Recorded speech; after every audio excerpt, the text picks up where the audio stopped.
कह रहे हैं कि एयरपोर्ट के लिए हम विस्तार के लिए जमीन मांग रहे हैं, वो हमको नहीं दी जा रही, और उन्होंने इसमें बहुत सारी वजह बताई।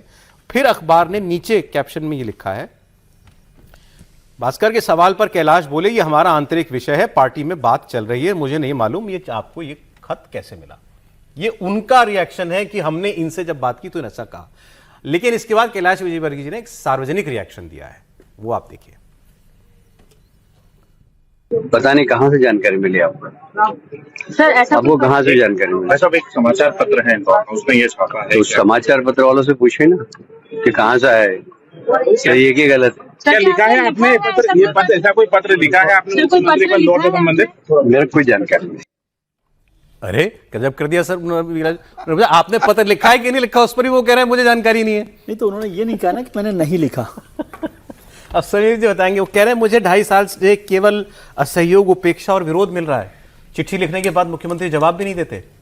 देखिए, मालवा की राजनीतिक लड़ाई है और इंदौर हमेशा से मध्य प्रदेश की राजनीति में सुपर पावर रहा है। सुमित्रा महाजन वहां से लंबे समय सांसद रही, कैलाश विजयवर्गीय का वहां दबदबा रहा, और कोई मुख्यमंत्री मालवा से ऐसा रहा नहीं। शिवराज सिंह चौहान वहां से नहीं थे, उमा भारती वहां से। उज्जैन भी मालवा ही हुआ ना? हाँ, जुड़ा हुआ है, तो दोनों मालवा के, बिल्कुल जुड़ा हुआ ही है। तो चूंकि उज्जैन देवास एकदम छोटा, मतलब सिर्फ उज्जैन से महाकाल के कारण जाना जाता है, देवास छोटा है।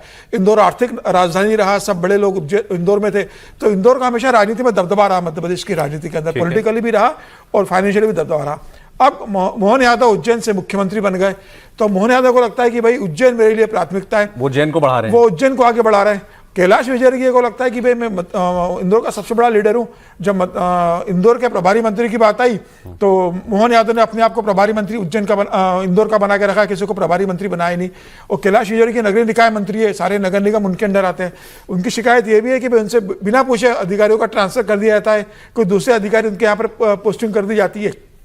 तो लंबे समय से मोहन यादव के मुख्यमंत्री बनने के बाद से जो लगातार वह एक सत्ता का संघर्ष चल रहा है, जिस तरीके से मोहन यादव जी वहां पर सरकार चला रहे हैं और कैलाश विजयवर्गीय एक बात बताइए मुझे बस, आप इसमें मैं दिग्विजय सिंह जी का एक कमेंट पढ़ देता हूं। उन्होंने लिखा, माननीय श्री कैलाश विजयवर्गीय जी, मैं आपका दर्द और पीड़ा में समझ रहा हूं। जो श्री मोहन यादव जी आपके चरण छूते थे वो अब आपके साथ ही व्यवहार कर रहे हैं। वो कह रहे हैं कि मोहन यादव जी आपसे बड़े जूनियर थे, आप बहुत सीनियर हैं, तो आपके पैर छूते थे, और तो अब क्या कैलाश विजयवर्गीय मोहन यादव जी को मुख्यमंत्री मान नहीं पा रहे?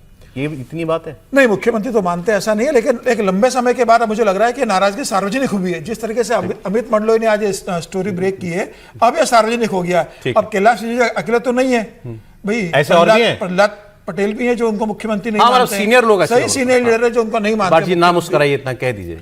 देखिए, सबसे पहले तो ये कि हमारे सौरभ जी जो है ना बहुत संस्कारी हैं। तो हाँ, मैंने जानबूझ के संस्कार बहुत बचाया है। थोड़ा लाइन भी पढ़ी नहीं इन्होंने ठीक से, वो पढ़िए आप, आपकी स्क्रीन पर है। उन्होंने कहा, श्री मोहन यादव जी आपके चरण छूता था। और जब ऐसी पोस्ट लिखी जाती है तो इसमें ता की गलती नहीं हो सकती। तो हमारे सौरभ जी संस्कारी हैं, तो इसलिए इन्होंने उसको बचा लिया। ये है पूरी मध्य प्रदेश की राजनीति। जो मध्य प्रदेश में अपने आप को मानते हैं कि हम ही यहाँ की राजनीति चलाते थे, उनका अहंकार ये है, इस पोस्ट में झलक रहा है। कैलाश विजयवर्गीय जी इंदौर बहुत बढ़िया, और वैसे अगर उज्जैन इंदौर किया है तो मोहन जी को जरा समझना चाहिए, ऐसे नहीं होता है।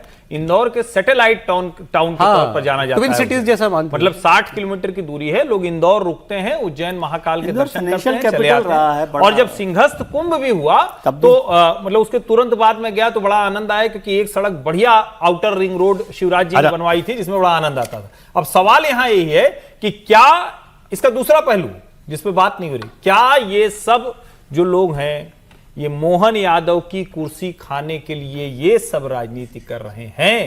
एक लाइन की बात है, कर रहे हैं क्या? और क्या, और कोई वजह नहीं है। मतलब इनकी नाराजगी जायज नहीं हो सकती? कौन सी नाराजगी जायज? वो कह रहे हैं कि मुझे सहयोग नहीं मिल रहा है। कमाल है, मुख्यमंत्री होता है अपने गांव को बना देता है इतना ऊपर। ये सवाल कोई सवाल हुआ कि मुख्यमंत्री अपने, और मुख्यमंत्री अगर अपने यहाँ के नहीं करेगा? इसमें बहुत सारी वजह है ना, मैं पूरा आर्टिकल नहीं पढ़ सकता, वो उसने पूरी चिट्ठी छाप दी है। इसीलिए तो बहुत सारी बातें। आप इंदौर देखिए, इंदौर तो मिनी बॉम्बे कहा जाता है, इंदौर जैसा तो शहर ही नहीं, कोई इतना जबरदस्त शहर है। लेकिन अगर मुख्यमंत्री के क्षेत्र में योजना जा रही है उस पर एतराज करना हमारा मुकाबला नहीं, वो कह रहे हैं अभी वो जो जैसे पानी की पाइपलाइन में जहरीला पानी वाला मामला हो गया था, उन्होंने कहा मुझे उस पर भी सहयोग नहीं मिला, तो ये भी कह रहे हैं। प्रीतम को जिक्र किया, इंडस्ट्रियल एरिया प्रीतमपुर। चलिए सर, तो अब बहुत तो इस पर नहीं बात हो सकती, लेकिन आपने दोनों ने अलग अलग विषय जो है बता दिए इसमें। ठीक है आपने लेकिन ये बड़े दिग्गजों की परेशानी आपने अभी देखा ही था, दिग्विजय सिंह जी का भी दुख है ना, जीतू पटवारी को लेकर जैसे उन्होंने कहा। हाँ, उनका अपना तो वो सबका अपना। वो तो चलें। बड़ा रोचक है, उन्होंने कहा अच्छा, कि इसमें मैंने ये उनको नहीं दलाल बताया, नहीं अभी कहा। कुछ दिन पहले वो जमीन घोटाला का मामला भी आया था मुख्यमंत्री, नहीं, वो चिट्ठी सर। किसने लिखी थी? सुनिए ना, वो जानते किसने दिग्विजय निकाली जी ने मुझे? सफाई दी नहीं, है समीर जी को जानकारी कि है। मैंने उनको दलाल नहीं कहा था, जीतू पटवारी को। वो तो किसी एक पत्रकार के नाम का उपनाम दलाल है, तो इसलिए वो गलती से समझ गए। चलिए आगे बढ़ते हैं। आपको एक तेलंगाना की खबर देता हूं। बीजेपी के अध्यक्ष नितिन नवीन जी तेलंगाना गए हुए थे। 2028 में तेलंगाना का चुनाव है, तो बहुत दूर नहीं रह गया है।